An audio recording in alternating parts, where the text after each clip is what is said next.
มาทุกคนวันนี้เราพาทุกคนมารู้จักเกี่ยวกับ Product Tag Product Tag แม่นหยัง Product Tag ก็คล้ายๆคือกับที่เราเคยเล่นเฟซบุ๊ก Instagram TikTok หยังต่างๆที่เขาจะว่ามีแฮชแท็กเนาะ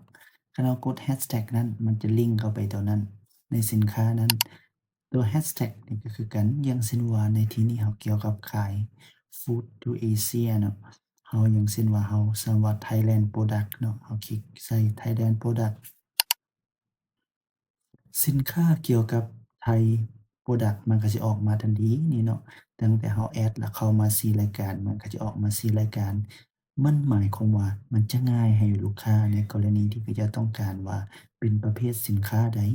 เกี่ยวกับอันใดเราก็สามารถออกมาได้เลยซั้นนะแล้วหรือว่าเราจะมาเบิ่งเนาะวิธีการตั้งค่าแล้วเฮ็ดจั่งใดวิธีการตั้งค่าเข้ามาแดชบอร์ด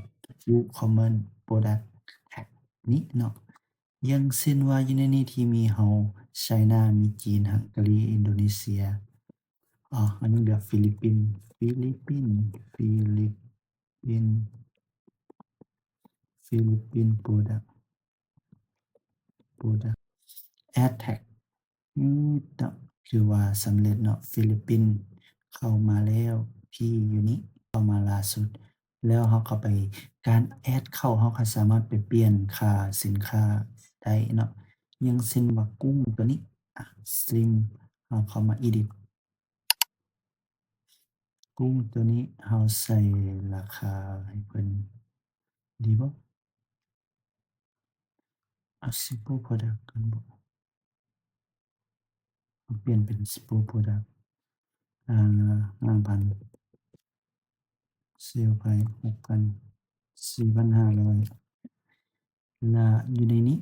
เราจะมาตั้งค่า hashtag moment track เนาะเราใส่เมื่อกี้ใส่ว่าฟิลิปปินส์ฟิลิปปินส์ฟิลิปปินส์ขึ้นมากดที่ add ใส่แล้วก็สินค้าเราก็จะเซฟเนาะแล้วกดอัปเดต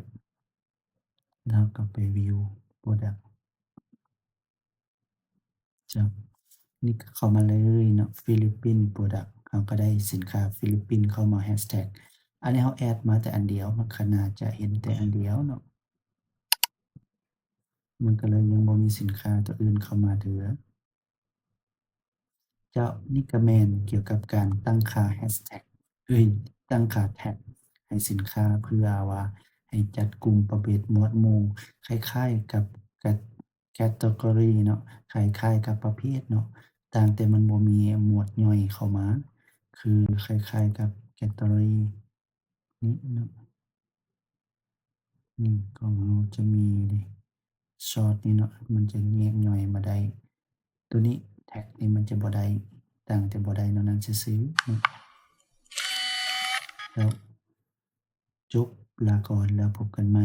มื้ออื่นนอนหลับฝันดี